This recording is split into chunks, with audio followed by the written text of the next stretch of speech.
And welcome back to Thursdays with Charlie, episode 87, and it's the 3rd of February, 2022. Well, we got some good news this week that the Word and Song books are getting closer to us. They may even arrive before the weekend, and if so, we'll make them available at $5 each at all the Masses this weekend. If they don't make it for this weekend, they should surely make it for the following weekend. So we're glad that after literally months of waiting, the second shipment of Word and Song books will be in. Grateful for that very, very much. The Bethlehem Woodcarvers, as I mentioned last week, will be at the Masses at the Riverside on the weekend of February 12th and 13th. So if you're interested in any of the beautiful olive wood carvings that they bring, they'll be available only at the Riverside at the Masses at 4 p.m. on Saturday and at 10 and 12 on Sunday, the 12th and 13th of February. Looking ahead, Ash Wednesday is Wednesday, March 2nd. We're looking forward to that in the beginning of the season of Lent. And of course, the season of Lent brings Father Michael Moore of the St. Patrick's Fathers coming back for, I think, his 17th year with us to do the parish mission, which will begin on the Monday after Ash Wednesday. So we'll have Ash Wednesday on the 2nd, and then we'll have the weekend of the 5th and 6th of the weekend of Wednesday is the 2nd, so the 3rd will be Thursday, 4th will be Friday, 5th and 6th will be the first weekend of Lent. Father Michael Moore will preach at all of those Masses, and the retreat will begin on the 7th of Lent. So those who want to mark their calendars to be present for Michael Moore. And it'll be the same as we've done in previous years. The mission talk will be at the 8 o'clock Mass in the morning, Monday through Thursday, and there'll be a 6 p.m. Mass in the evening with the same mission talk. So you could choose to go in the morning or the evening at 8 o'clock in the morning or at 6 p.m. in the evening. Father Michael Moore really enjoys coming out here with us, and we really enjoy having him here with us. So we'll get ready, and I believe this is the 17th return.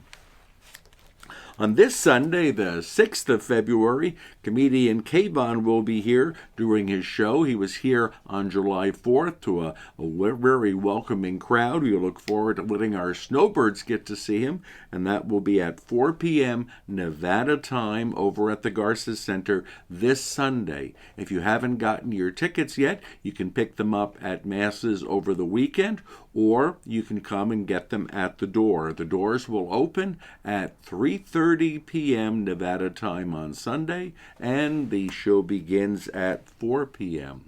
Other events coming up are Knights of Columbus' first annual golf outing is on Saturday, the 26th of February. You can find information on it in the bulletin, and also it's available from any of the Knights of Columbus who might be at the various Masses. They can tell you more and more about it. But the date, if you want to keep it in your mind, 26th of February, and it'll be at the El Rio Country Club. You might have heard that a week ago this past Sunday, Representative Susie Lee had an op-ed in the Las Vegas Sun promoting, actively supporting abortion. Our Catholic Bishop, Bishop George Leo Thomas of Las Vegas, wrote a rebuttal to that in an op-ed piece on this past Thursday, a week ago Thursday. We're going to repeat and pre-print the Bishop's wonderful rebuttal in our bulletin this weekend, so everybody will have access to it. It's also available on the diocesan website. I think the basic message is real faith has real consequences. If you say you believe, then you need to act as if you believe. And that's basically what's going to be promoted there. The Catholic Church is unabashedly pro-life, anti-abortion. Always has been, always will be. It's unchanging. It's unchangeable.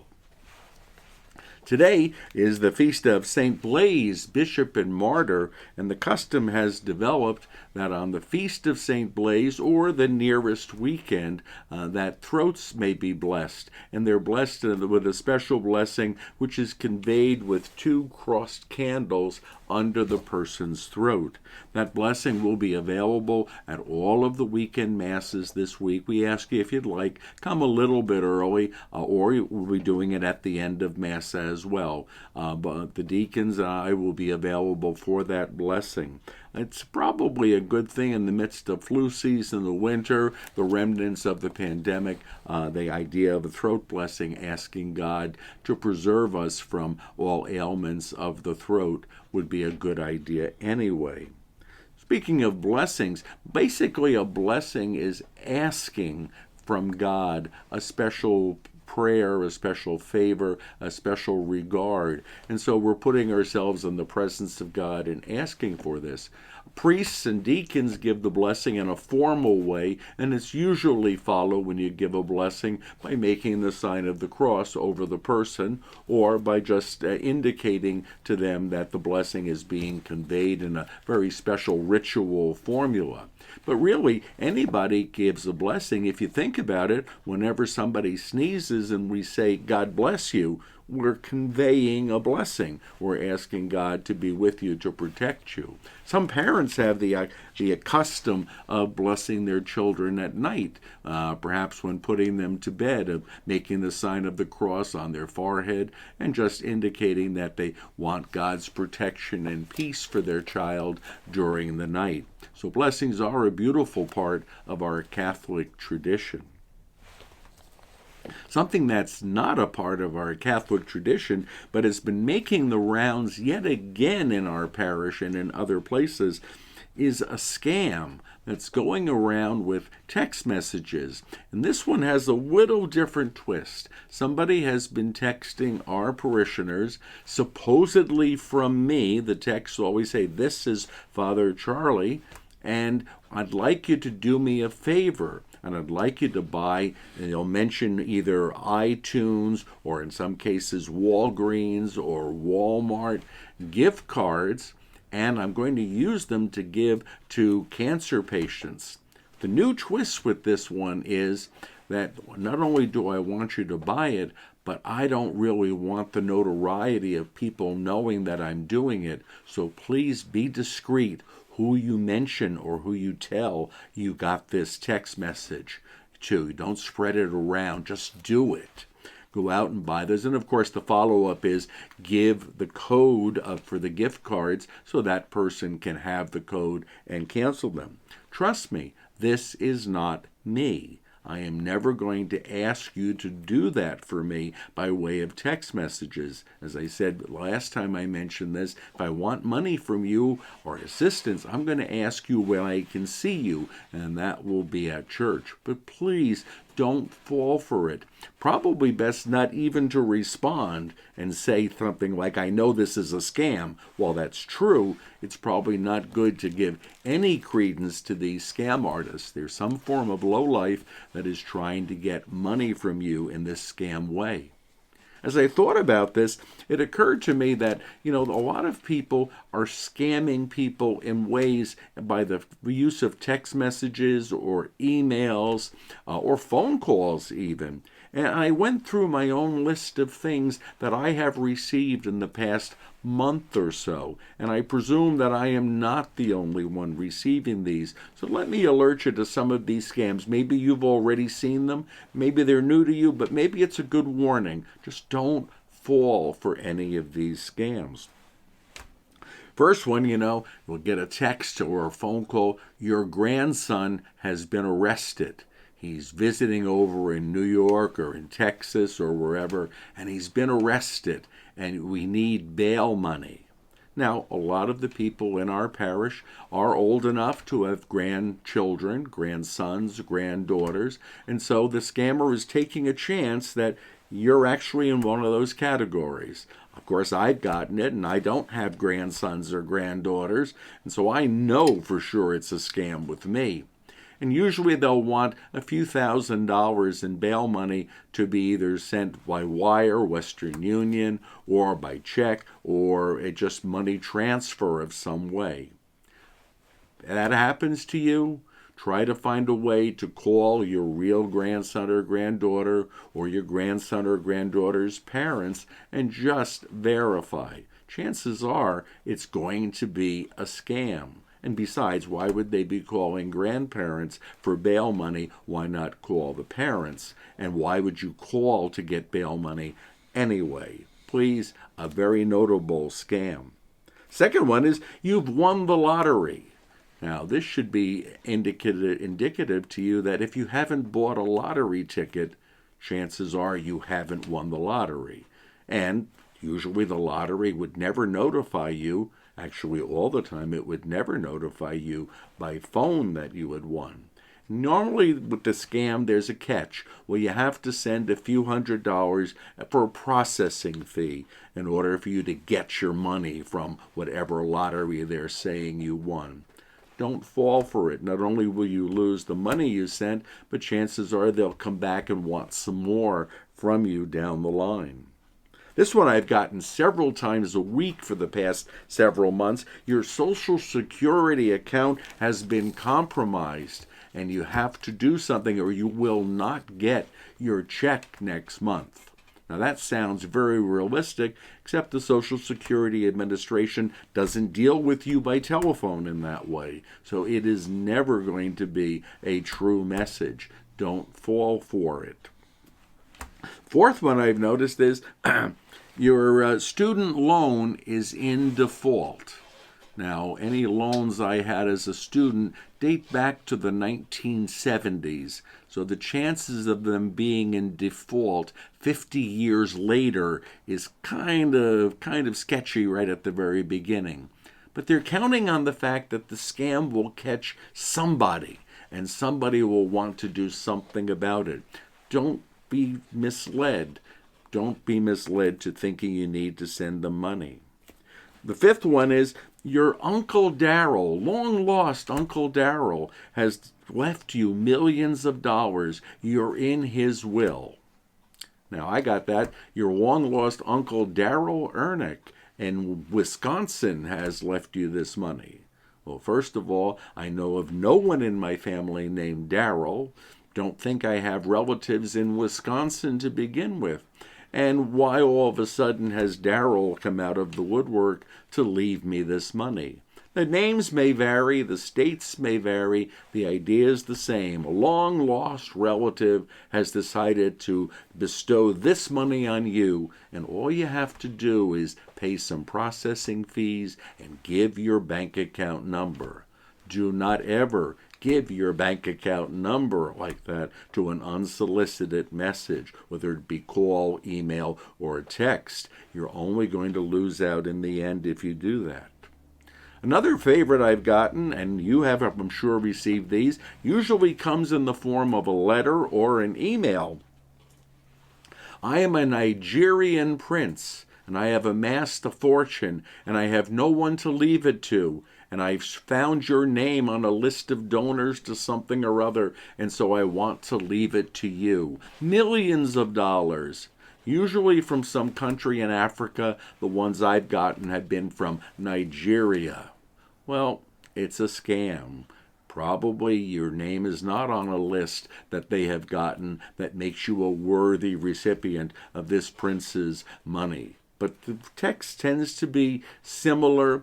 If you look through it, there's almost always spelling errors. You can tell that the person doing it has either copied it from somewhere else or maybe has not really glossed over it carefully for spelling. But the idea is we want you to get your bank account number, we want to get a few $100s from you, and then they're never going to send you anything. In fact, they may actually ask you for more and more. Number 7 is the one I had. Your computer is infected. If you don't do something about it right now, why, you'll never have access to your computer. You'll lose all the information that's stored on it. You must call this phone number or go to this website.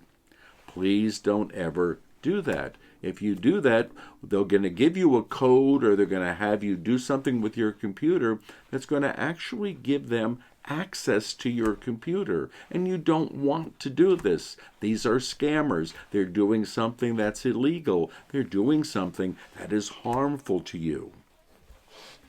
Number 8, you've won a large prize. It may not be a lottery. It may be something at a county fair. It may be something from a city you once lived in or whatever. And all you have to do is send $1,000 and give your bank account number.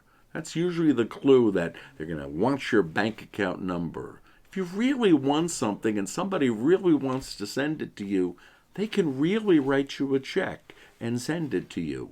These scammers never volunteer to do that. Number 9, and I've received this at least 3 times a week for the past several months, your extended car warranty has expired. And if you don't renew it, then you're going to be liable for all these repairs that are going to come due on your car. First of all, I don't have an extended car warranty, so how could it expire? Chances are you don't have one either. If you do have one, contact the place where you purchased it from, perhaps the dealership, and you'll find out that the call you got, or the text message you got, or the email you got was a scam.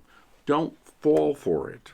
And my personal favorite, and this I get about once a week, this is the IRS. Federal marshals are on their way to your house to arrest you because you have unpaid U.S. taxes. Again, the IRS does not deal with you by phone calls that way, and I usually just look at it and say, well, I'm home, let them come and get me. They're never on the way. The IRS does not notify you this way, and you would be aware if your federal taxes were having a problem. There'd be a certified letter or something coming to you indicating that. Please don't fall for the scams. We don't want to see any of our people hurt this way. Not in the realm of scam, but in the way of asking for money, I want to mention the coming the coming Catholic Stewardship Appeal.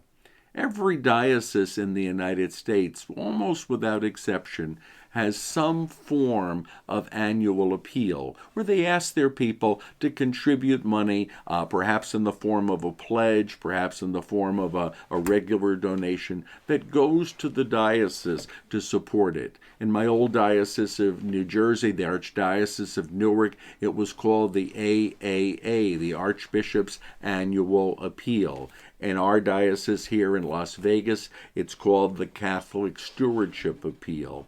Every diocese has a particular name for it.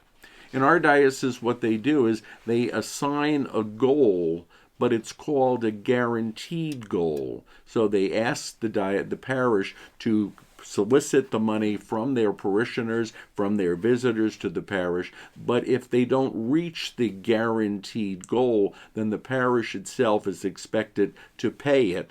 And so it's an assessment in real terms. For 2022, the Diocese of Las Vegas has set our guaranteed goal at $56,000. Hopefully during the year, through your contributions to the CSA appeal and our monthly second collections in the envelopes and the pledges you make to the diocese, we'll come close to reaching that and not have to expend parish funds to make it up at the end. But please be aware of it. We're going to make the brochures available. They've sent them to us. We're going to send them to people who have contributed in the past. We're going to make them available at the Riverside and the church for people to see where this money is going to go. It's interesting, we got the copies of the brochures, and we also got a copy of a video that the diocese wants us to look at. And they do mention, I was very pleased and surprised to see, the diocese mentions our Garces Center in the annual appeal, both in the movie and the video, and also in the brochure. And they have some wonderful pictures of it. The diocese did not help us financially with the Garces Center, but it is something that the diocese is proud that one of their parishes is doing. The interesting thing from my point of view is when you look at the pictures of the Garza Center, there's a beautiful one of the building itself, but when they show people, they show the bishop, because they want to include him in this for sure, but it's with Father Henry from Needles. My picture doesn't appear at all. So I jokingly called Father Henry and I said, I hope we do really well in this annual appeal because your picture is there promoting our Garza Center. So we had a good laugh over it, and I'll send him some of the brochures. The annual appeal is interesting because it does support a lot of activities within the Diocese of Las Vegas, as the annual appeals do in most other dioceses. And it reminds us that we're part of a larger church than just here in Laughlin, Bullhead City, Fort Mojave, Needles, Kingman, all the surrounding area. But I'd like to mention a few of the things that the diocese points out to us each year that the money from the annual appeal goes to support. First, it does support our vocations program to the priesthood and religious life. It helps us advertise. It helps pay the bills for students studying for the priesthood for the Diocese of Las Vegas. In the past 3 years, our diocese has gone from having 5 seminarians studying for the priesthood to this year having 12 seminarians studying for the priesthood. And so those men are in various stages of preparation, and over the next several years, if they all follow through with their studies, that'll be 1 or 2 additional priests coming on board every year or so for the next several years. And hopefully there'll still be new ones being added along the way. But the rise from 5 to 12, more than doubling the number of seminarians in 3 years, is a beautiful one for our diocese. Something that, number 2, the CSA supports adoption services within the Diocese of Las Vegas.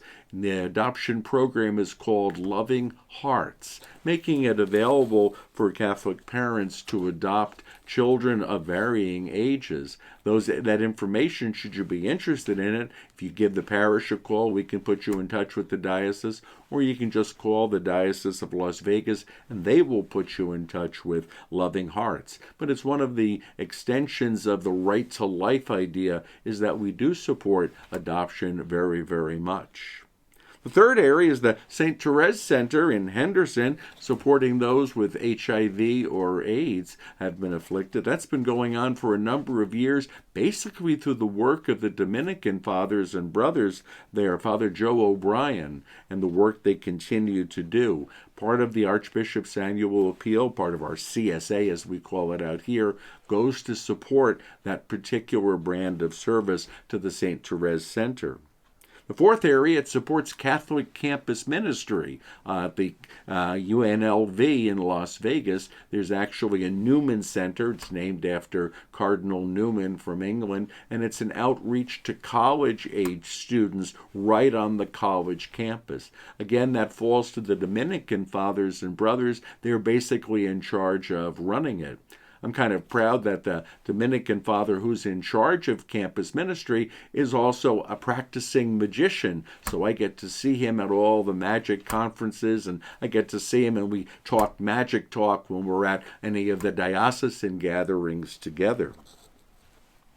The fifth area is Catholic Charities. The annual appeal, the CSA, supports Catholic Charities of Southern Nevada.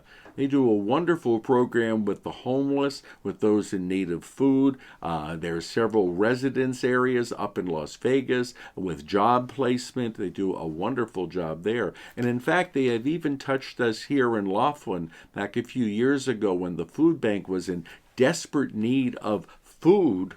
I contacted Catholic Charities, and they sent down several truckloads of food to supply our food bank here in Laughlin, which reaches out to those in Laughlin, across the river, in Bullhead City, Fort Mojave, and that area, as well as up as far north as Searchlight. So we have been the recipient of some of the benefits of Catholic Charities.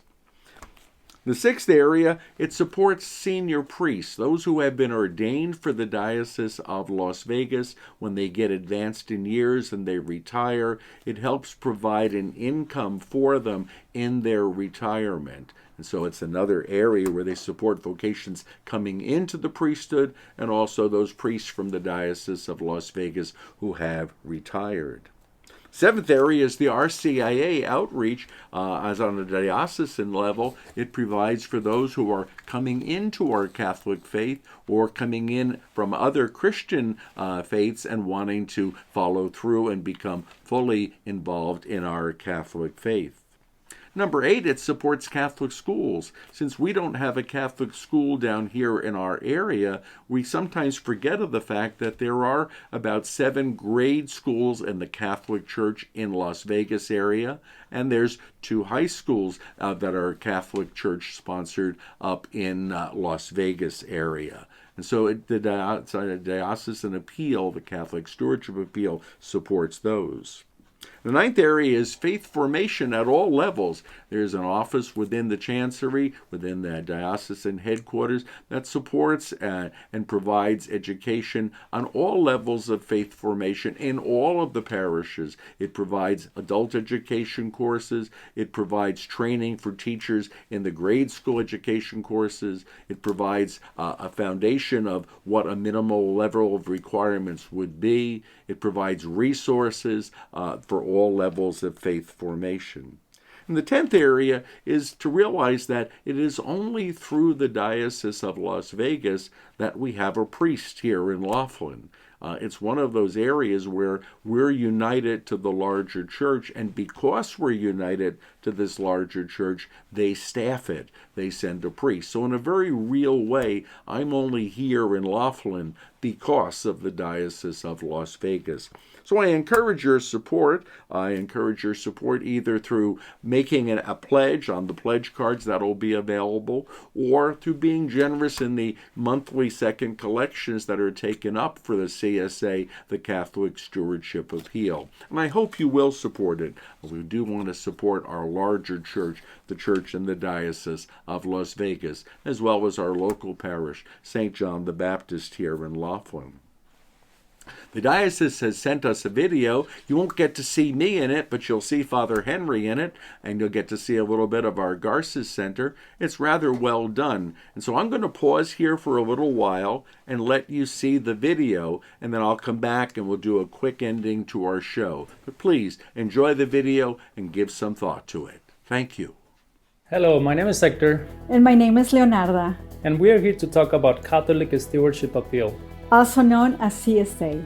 We would like to invite all the faithful to journey together, to share our gifts and participate in the Catholic Stewardship Appeal. One of the reasons I choose to participate in the Catholic Stewardship Appeal is to honor my grandmother.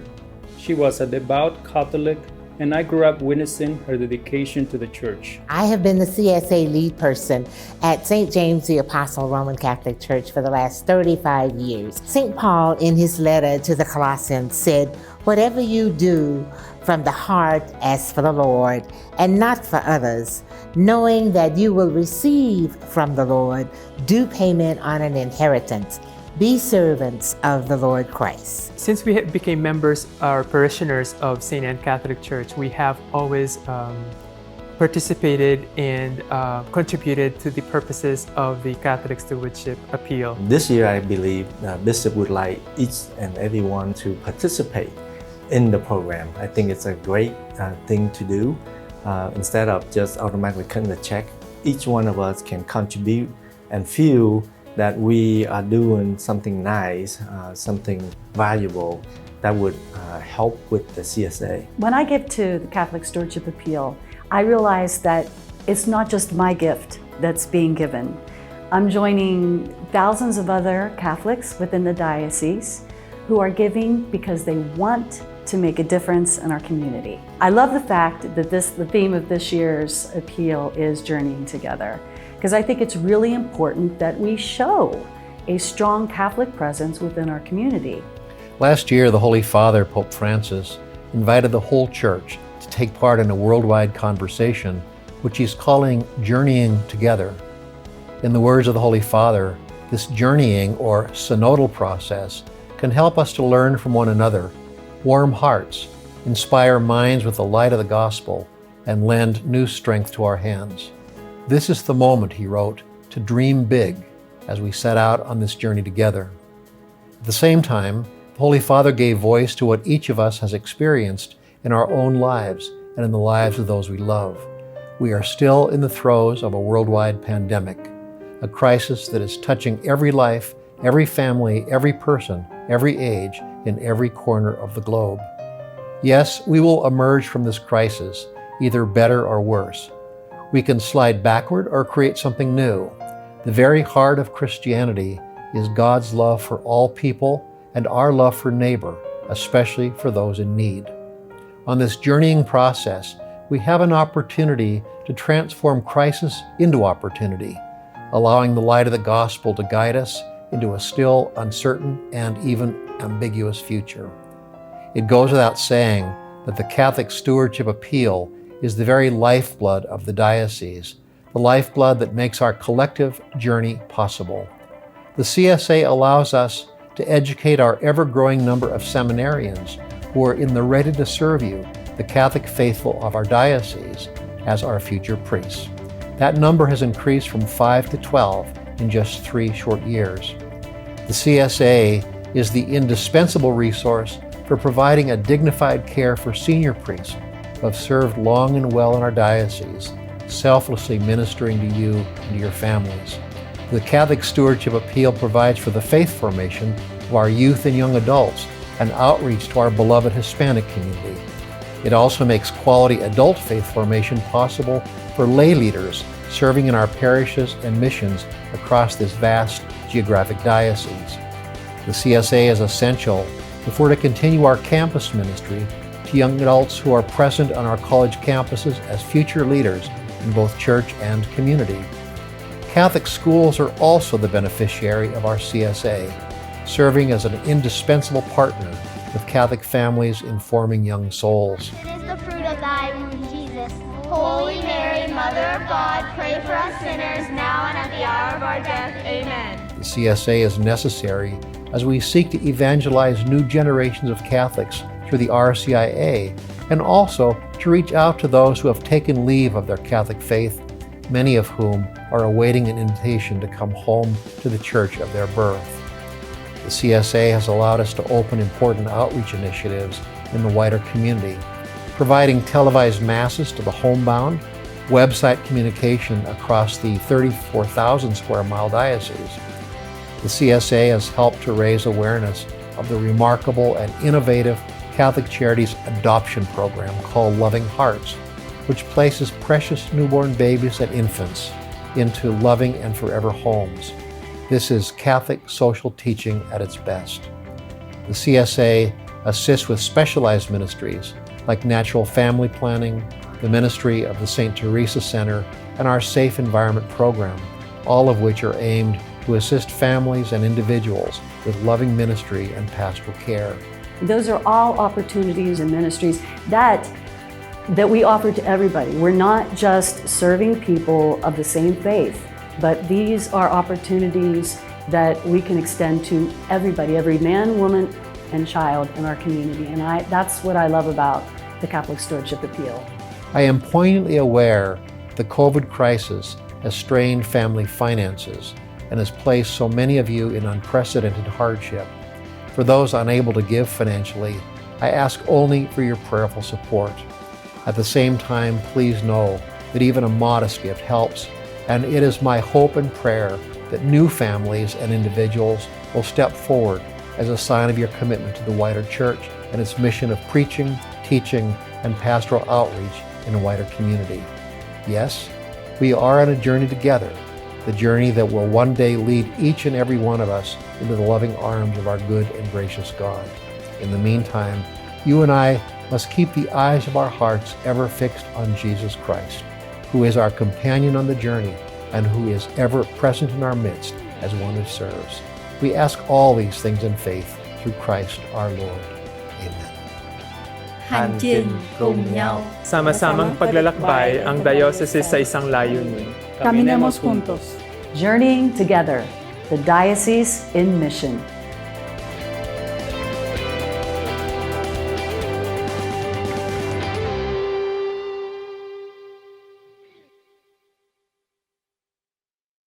Last week in our bulletins, we enclosed the synod forms. The diocese is asking those who want to fill out a survey on the areas of church communion, mission, and our participation in our local parishes. We'll make those available again this weekend, and then we hope that by the weekend of February 12th and 13th, that anybody who wants to turn one in will turn one in. Also, the Synod questions are available on the diocesan website, dioceseoflasvegas.org. You're certainly welcome to go online there and fill them out either way.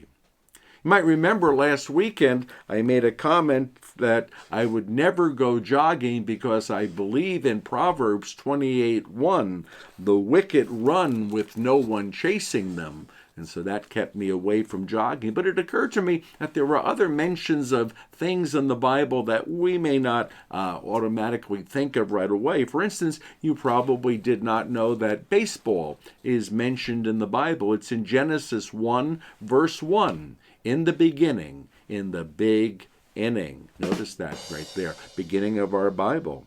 A car manufacturer, Honda, is mentioned in the Bible. That's in the book of Acts, Acts of the Apostles, chapter 2, verse 12. And it says that the apostles were all in one accord. Accord, of course, one of the models of the Honda line. And the Bible also tells us why only men should be the ones who make coffee. There's a whole book, and it's the book of Hebrews coffee. So we'll keep those in mind. I think with that, it's good that we come to an end. So we'll let Pascal come down to bring our show to an end. Thank you, Pascal. We talked of scams, and I think maybe it's a good idea to remember that even in Latin. Ne te decipiat. Don't be tricked. Ne te decipiat. Don't be tricked. God bless you. Have a wonderful week. See you over the weekend.